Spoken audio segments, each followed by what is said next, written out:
오늘 함께 나눌 말씀 창세기 25장 27절에서 34절입니다. 제가 봉독하겠습니다. 그 아이들이 장성함에 에서는 익숙한 사냥꾼이었으므로 들 사람이 되고 야곱은 조용한 사람이었으므로 장막에 거주하니 이삭은 에서가 사냥한 고기를 좋아하므로 그를 사랑하고 리브가는 야곱을 사랑하였더라. 야곱이 죽을 쑤었더니 에서가 들에서 돌아와서 심히 피곤하여 야곱에게 이르되 내가 피곤하니 그 붉은 것을 내가 먹게 하라 한지라. 그러므로 에서의 별명은 에돔이더라. 야곱이 이르되 형의 장자의 명분을 오늘 내게 팔라. 에서가 이르되 내가 죽게 되었으니 이 장자의 명분이 내게 무엇이 유익하리요. 야곱이 이르되 오늘 내게 맹세하라. 에서가 맹세하고 장자의 명분을 야곱에게 판지라. 야곱이 떡과 팥죽을 에서에게 주매 에서가 먹고 마시고 일어나 갔으니 에서가 장자의 명분을 가볍게 여김이었더라. 아멘. 저번 시간에 40세에 결혼했던 이삭이 드디어 20년 만에 자녀를 출산하게 되었습니다. 하나님께 기도하고 그 기도의 응답으로 자녀를 잉태하고 출산하게 되었지요. 그런데 하나도 아니요, 둘이었습니다. 쌍둥이가 잉태된 거예요. 그 쌍둥이가 나왔지요. 쌍둥이가 나왔는데 첫째의 이름은 에서요, 둘째의 이름은 야곱입니다. 그런데 이 둘째였던 야곱이 먼저 나오고 싶었나 봐.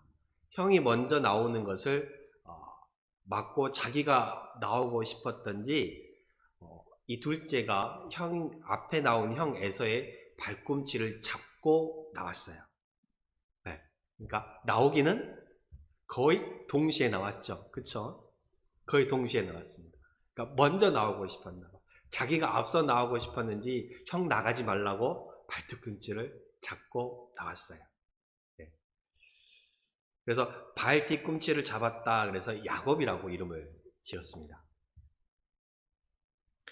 이때가 아버지였던 이삭의 나이 60세, 60세에 2명의 자녀를 얻었습니다. 쌍둥이로 얻었지요. 에서와 야곱입니다. 근데 이 두 아들의 성격이 전혀 달라요. 보통 쌍둥이이면 비슷하잖아요. 비슷해요.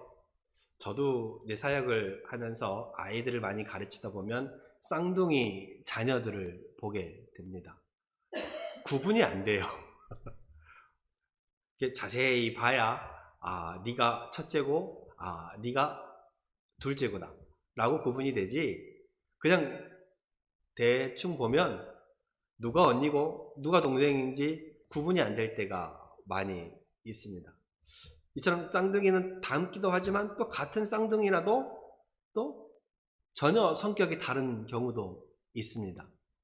오늘 보면 27절에 보시면 이 아이들이 장성함에 에서는, 첫째 에서는 익숙한 사냥꾼이었으므로 들 사람이 되고, 사냥꾼, 들 사람, 무슨 말이에요?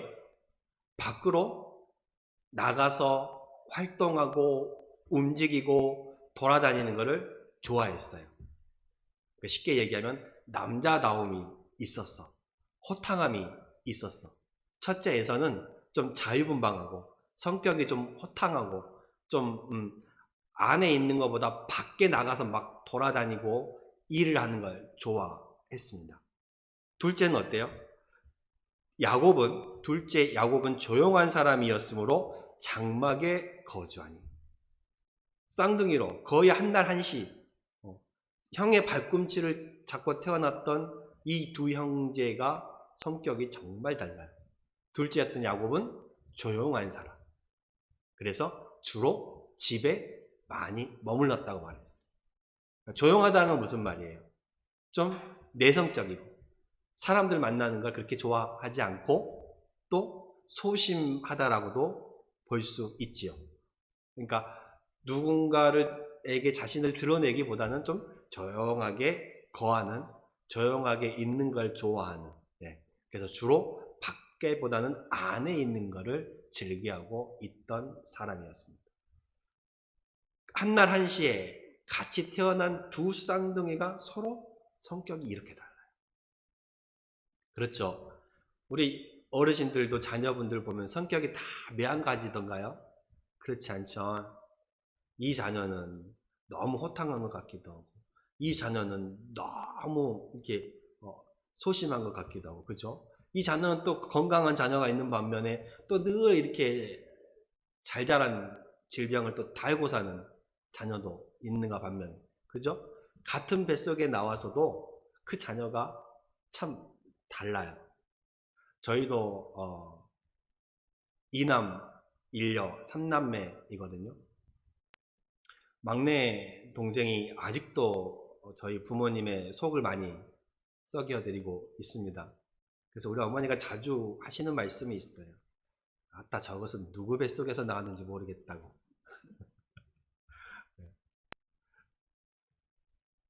그만큼 서로가 다 다르다는 것이죠. 다릅니다. 그런데요, 이삭은, 아버지였던 이 이삭은 에서가 사냥한 고기를 좋아함으로 그를 사랑하고, 리브가, 엄마죠. 리브가는 야곱을 사랑하였다라고 말하고 있어요. 무슨 말이에요? 부모가 자녀를 편애했다는 거예요. 두 아이를 똑같이 사랑으로 대하지 못하고 어느 한 자녀를 티나게 편애한 거예요.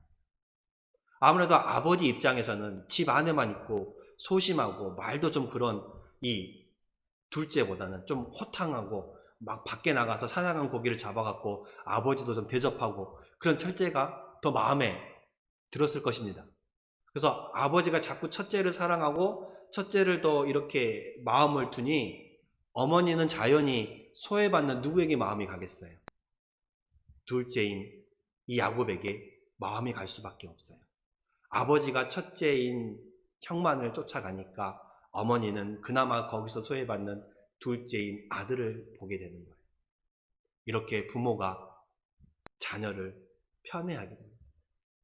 결국 이것이 이 가정에 불화로 오게 되는 거예요.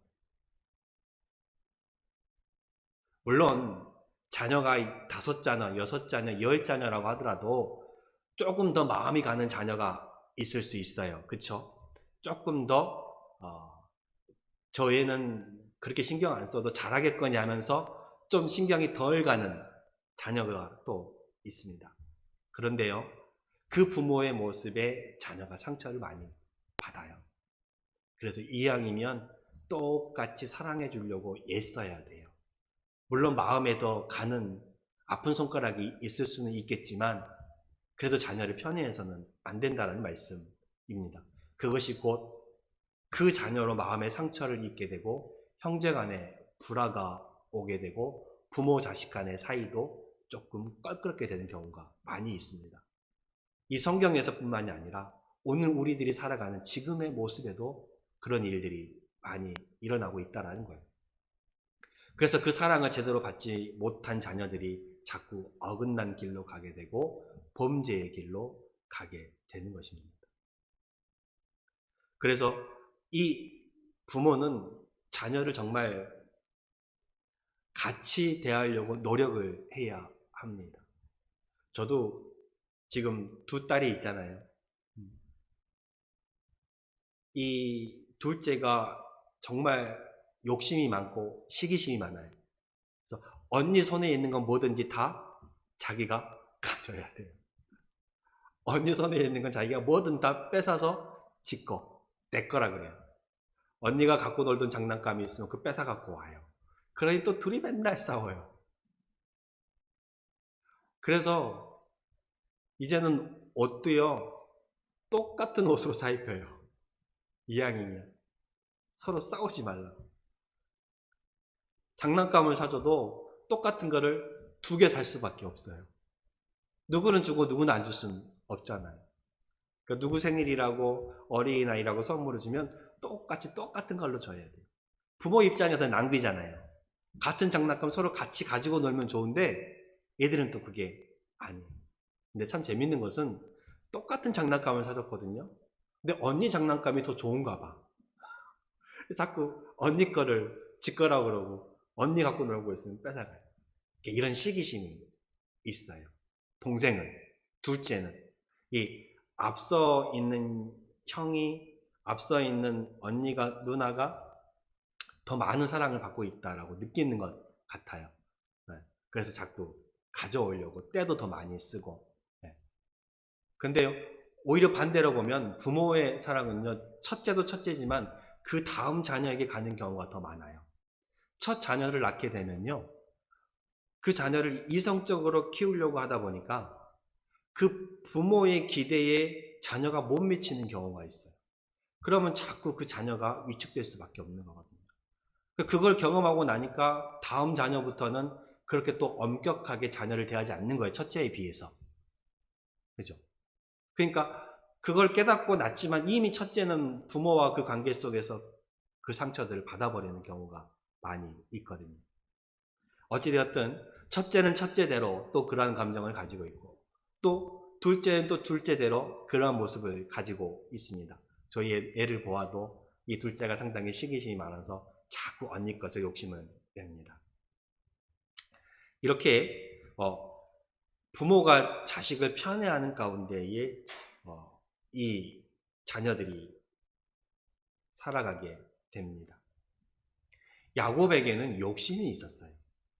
어떤 욕심이 있었어요? 이 야곱이 태어날 때 누구의 발꿈치를 잡고 나왔다 그랬어요? 에서였던 형의 발꿈치를 잡고 나왔어. 왜요? 자기가 먼저 나오고 싶어서 형 나가지 마. 그러려고 먼저 잡고 나왔어. 근데 결국 바로 형이 먼저 나가게 되어버렸죠. 차라리 1년, 2년 또는 3년의 기간을 두고 태어났다라면 그 앞서간 형의 자리를 욕심 안 냈을지 몰라. 그죠? 근데 한날 한시 똑같은 시간에 태어났으니 내가 억울하게 좀 늦게 나와서 내 자리를 형이 가져갔다라고 생각했을 수도 있어요. 그리고 그 자리에 대한 욕심이 상당히 많았어요. 야곱은. 그것이 바로 뭐냐면 장자권, 즉 첫째에게 주는 그 축복을 받고 싶었던 거예요. 첫째가 가지는 그 권리, 첫째가 가지는 그 수많은 영적인 또 그 모습들조차 가지고 싶었던 것입니다. 그 욕심이 있었어요. 근데 그 욕심이 바로 오늘 본문에 또 한번 나타나고 있습니다. 어느 날 야곱이 집에서 죽을 쓰고 있었어요. 근데 그때 형이 돌아와요. 어디 갔다가요? 밖에 막 돌아다니다가 사냥하다가 돌아와요. 근데 그날은 아무것도 잡지 못했나 봐요. 그러니까 우리가 밖에 나가서 일을 해도 많이 무언가를 가지고 오는 때도 있지만 빈손으로 또 너무 적게 나가서 한 일보다 더 못한 것을 가져온 때도 있어요. 그렇죠? 이 형인 에서가 여느 날과 마찬가지로 밖에 나가서 막 돌아다니면서 사냥도 하고 막 그랬나 봐요. 근데 아무런 소득이 없어 그냥 들어왔어. 아무런 소득이 없으니 힘이 빠지고 맥이 빠지죠. 그리고 피곤해. 밖에 막 돌아다녔으니 얼마나 피곤하겠어요. 그러니까 피곤하니까 집에 오면 자기가 손으로 뭘 해서 만들어 먹기가 귀찮은 거야. 그렇죠? 그런데 딱 집에 와보니 마침 동생이 뭘 쓰고 있었어? 죽을 쓰고 있는 거야. 죽을 쓰고 있었어. 그래서 형이 동생한테 말합니다. 내가 지금 너무 피곤하다. 내가 지금 너무 배고프다. 그러니 그 죽 좀 나에게 한 그릇 주라. 형제간에 형이 좀 달라 하는데 그래 줄 수 있잖아요. 그죠?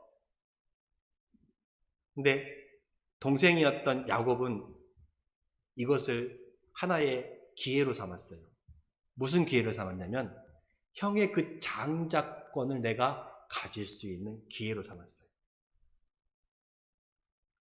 그래서 형이 동생에게 야 나 그 팥죽 좀 줘. 배고프다. 너무 피곤해. 그랬더니 동생이 뭐라 그래요? 그래, 줄게. 대신 형의 그 장자의 명분을 나한테 팔아.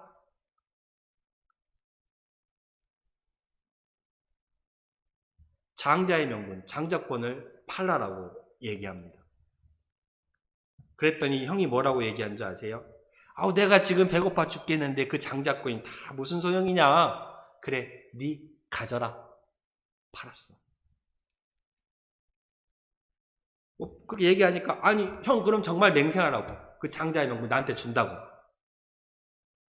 형이 맹세하고 장자의 명분을 동생에게 줬어.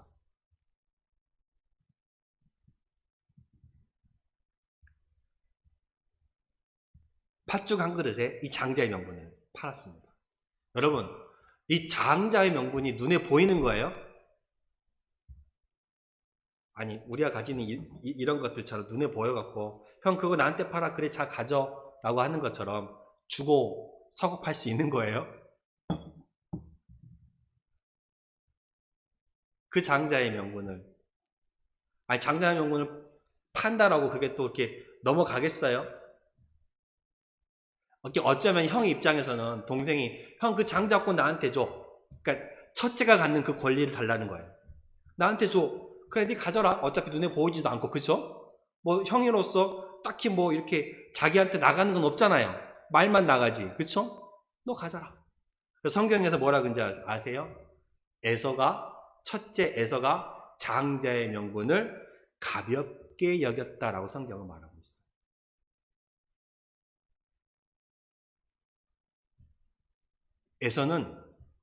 첫째 에서는 지금 현재가 중요했던 거야. 내가 지금 배고파 죽게 생겼는데 그 장자의 명분이 나한테 뭐 밥을 먹여주냐, 떡을 먹여주냐. 아니 당장 눈에 보이지도 않고 내가 손에 쥐어지도 않는 그 장자의 명분. 그래 너 가져라. 내가 지금 죽게 되었으니 이 장자의 명분이 내게 무엇이 유익하리. 그러니까 지금 자기한테는 이 장자의 명분이 손에 잡히지도 않는 거니까 하등 필요 없다라고 생각했어요. 그걸 가볍게 여긴 거야. 그래 너 가져라.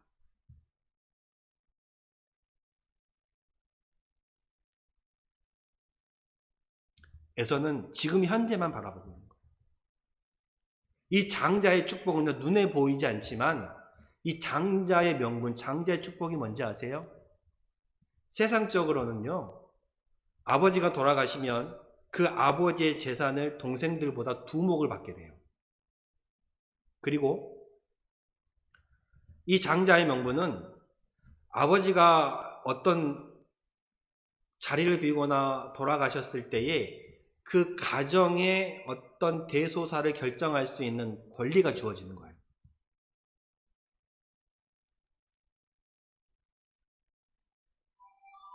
그게 세상적인 명분이에요. 두 번째로 지금 야곱이 말하는 이 장자의 명분은 영적인 명분도 있어요. 어떤 명분이 있어요? 하나님의 축복이 있어요.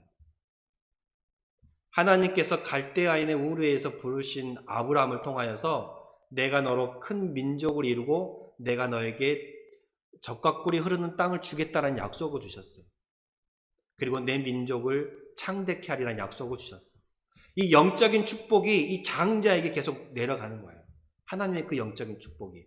그래서 아브라함을 통해서 아브라함의 장자였던 이삭을 통해서 그 다음 장자를 통해 하나님의 그 축복의 역사가 계속 흘러가게 되는 거예요. 이건 보이진 않죠. 영적인 것은 보이진 않아요. 그렇기 때문에 지금 현재만을 바라보고 사는 에서는 그것을 가볍게 여긴 거예요. 그런데 동생이었던 야곱은 이것을 갈망했어요. 갖고 싶어 했어요. 사모했어요. 그것은요, 단지 눈에 보이는 이 세상적인 것뿐만 아니라 눈에 보이지 않는 그것도 중요한 가치가 있다는 것을 야곱은 깨달았던 거예요.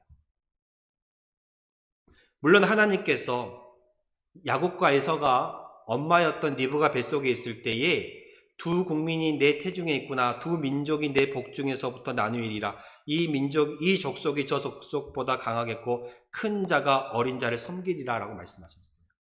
하나님께서 아기 뱃속에 있을 때에 둘째가 더 크게 될 것이라는 약속의 말씀을 주셨어요. 어찌되었든 이 영적인 그 명분까지 장자권에 같이 들어있는 거예요. 그러니까 가정의 세상적인 그 목, 그리고 하나님께서 당신의 자녀들에게 주시는, 첫째에게 주시는 그 목까지 같이 들어있는 거예요. 보이진 않지만. 이것을 가볍게 여겼어요, 에서가. 야곱은 그것을 가치 있게 여겼고요. 여러분 어떠십니까?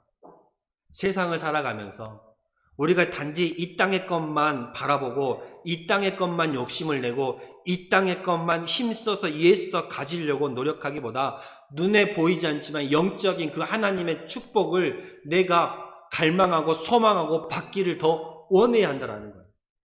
보이는 것의 가치보다 보이지 않는 그 영적인 그 가치를 깨달고 알아야 한다는 말씀입니다. 비록 이 야곱의 동생의 그 방법이 옳지 못한 방법으로 형의 장자권을 빼앗아 왔잖아요. 형이 배고플 때 그 형의 배고픔을 이용해서 형 그 장자권 나한테 줘. 그럼 내가 팥죽 줄게. 그래 가져가라. 그리고 팥죽 그 한 그릇의 장자권을 가져왔어요. 어쩌면 형의 그 어려움, 형의 그 배고픔, 형의 그 난처한 상황을 통해서 장자권을 뺏어온 거잖아요. 그거에 대한 욕심으로 가져왔어요. 그런데 하나님께서는 분명히 이들이 뱃속에 있을 때부터 약속하셨어요. 야곱에게 내가 더 크게 될 것이다. 형이 동생을 섬길 것이라고 했어요. 그러면 하나님의 은혜를 기다릴 줄 알았어야 됐어요. 복은 누가 주세요? 하나님이 주세요. 그러면 그 복을 하나님께서 주시도록 그 순리대로 기다릴 줄 알았어야 됐어요. 근데 야곱은 그 욕심에 그것을 기다리지 못하고 형을 속여서 또는 형에게 어려운 그 상황과 그 형편을 이용해서 장자권을 가져왔던 거예요. 어차피 하나님께서 주실 것 기다리면서 순리대로 받아가면 좋았을 것을 하나님이 주시는 그 약속을 기다리지 못하고 자기 생각대로 그것을 가져왔던 거예요. 결국 나중에 보면 이로 인하여서 야곱은 정말 험악한 세월을 보내게 됩니다. 물론 하나님의 축복을 받아요. 그러나 험악한 세월을 보내게 돼요. 자기가 속였던 만큼 남에게 또 속임을 당하게 되고 자기가 남의 궁핍한 형편을 이용해서 무언가를 뺏었듯이 야곱 자신의 궁핍한 형편을 통하여서 또 남에게 빼앗기는 그러한 일들을 자기가 또 그대로 받게 되는 거예요. 그래서 성경은 말하잖아요. 심은 대로 거둔다. 콩 심은 데 콩 나고 팥 심은 데 팥 난다. 이 장자의 명분을 그렇게 가져오게 되는 거예요. 가볍게 여겼던 이 장자의 명분. 내가 지금 죽게 되었으니 이 장자의 명분이 무엇이 소용이 있으리요? 그러나 그것의 가치를 알았던 야곱이 그것을 가져왔고 하나님은 그 야곱에게 축복을 주셨어요. 그 장자의 축복을 주셨어요. 중요한 것은요. 야곱의 행동이 옳진 못했지만 어찌 보면 사기를 쳐서 형의 것을 가져온 것일 수도 있어요. 그러나 그 보이지 않는 영적인 그 가치, 보이지 않는 것의 가치를 알고 있었던 야곱을 통해서 하나님께서는 그 축복을 이어가셨던 거예요. 가지고 있으나 그것의 가치를 알지 못하면 하나님의 그 가치를 원하고 사모하는 자에게 그 가치를 넘겨주시는 거예요.